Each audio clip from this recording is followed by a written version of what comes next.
it off to my friend across the way. My name is Marie Augustine Glade. I am a 5-year resident of Cleveland Heights, and I also live on Englewood. I'm a parent of 3 children, and I want to ask you about vision planning with engagement.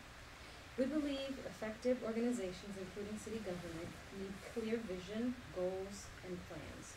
What are the most pressing issues you feel the city is facing?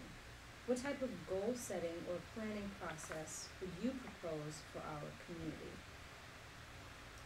Most pressing's hard. Inner-ring suburbs generally are at a point when everything is sort of pushing down on the on the suburb, on the city. And Cleveland Heights is in that position. You almost have to push back on everything. So,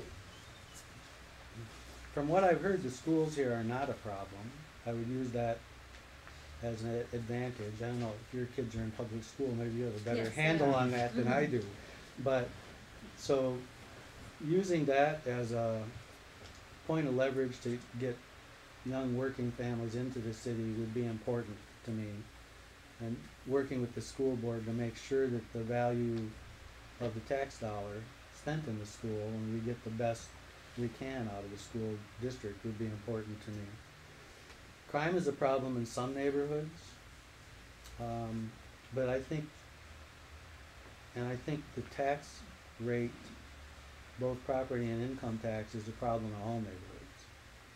And how you solve those things without having a visioning process where you decide what kind of city government you want, what kind of city you want.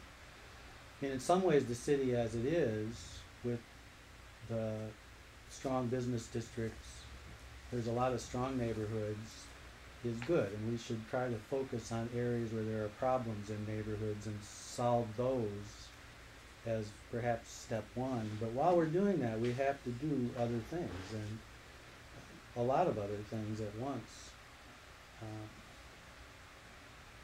The service delivery in terms of garbage collection and things like that seems to be strong here. I think that there's a strength in that too. I like the recycling program. So to me, the biggest indicator that we have turned it around would be if we were able to stop population loss.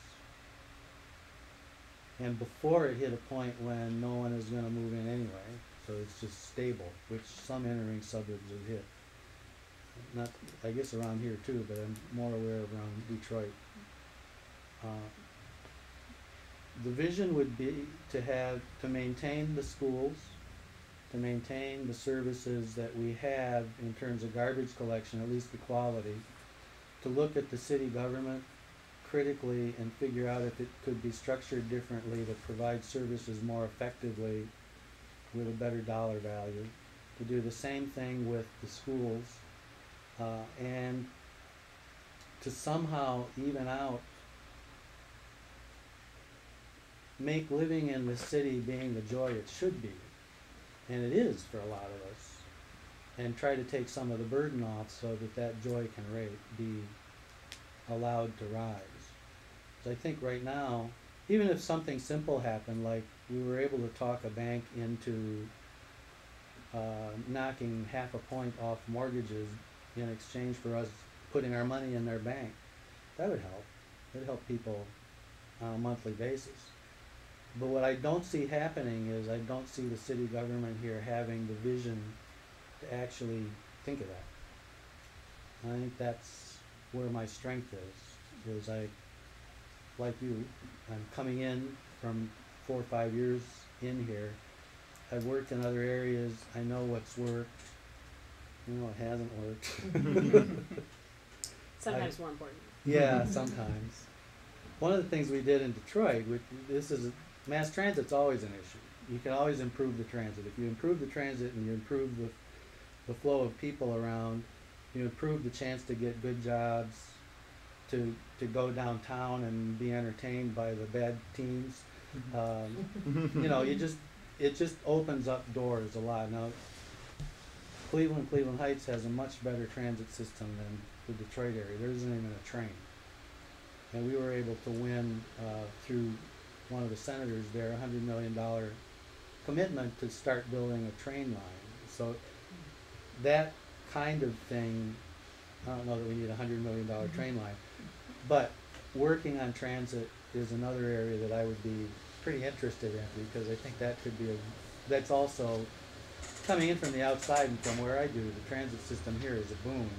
When I talk to people here, they all say, "What transit system?" So it's kind of an interesting juxtaposition. I think we need to work on the RTA too. Okay. Have I hit anything we shouldn't work on? Well, let me also follow up. What would you do to build community support for the vision and the plan that you have? Well, I'm out here talking. That's step one, I guess. I'm a community, by trade I'm an attorney. I'm licensed in Michigan. So a lot of the social justice work I did in Michigan was class action work, which requires you to some degree to be a community organizer, which is what I am now.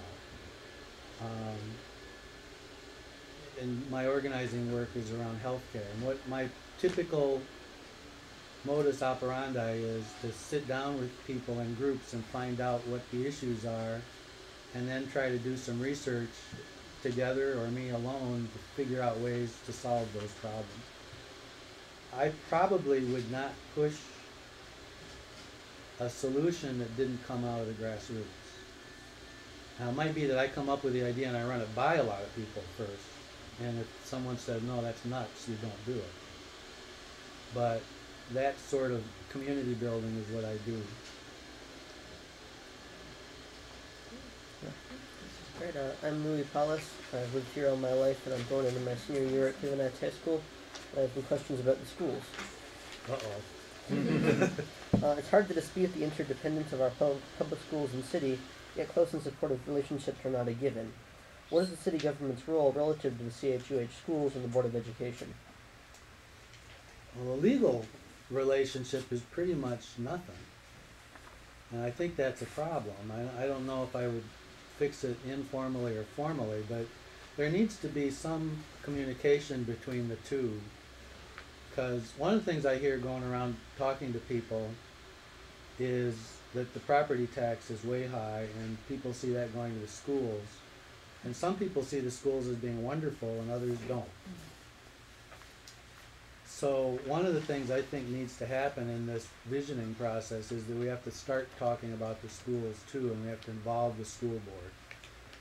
And we have to figure out ways to make sure that that burden on people in the city, the property tax particularly, I don't know that it can be lessened, but we have to flatten it out and figure out what we're doing here, because the student population is dropping, as I understand it, the same as the city's population is. The tax base is dropping. As time goes on, we're having more and more people who are not wage earners, and that hurts the city government because the income tax is only on wages. You know, there's a whole series of kind of built-in structural problems that I think if we built a community base strong enough, we could do something about that income tax bit, for instance, at the state level. Because it just doesn't seem to me fair that there isn't an income tax on investment. And that would help the city, and I don't think it would hurt people all that much to pay a little bit of money off their investments. I did do some work a long time ago on school reform in Detroit, but I think the reform ideas we were pushing were proved to be somewhat unworkable. So I don't consider myself an expert on that, but I do think there are things we can do structurally in terms of the way the city and the school board don't seem to work together. That just shouldn't be. There should be some kind of connection, formal or informal, because what I hear from people is the school tax is way up here. I could send my kids to private school for what I pay in school tax. And some of the people I know are doing that. They're paying both the private fees and the school tax. And I mean, I don't know that that makes financial sense, but there are people voting with their feet. That'll happen no matter what you do, but we need to minimize it.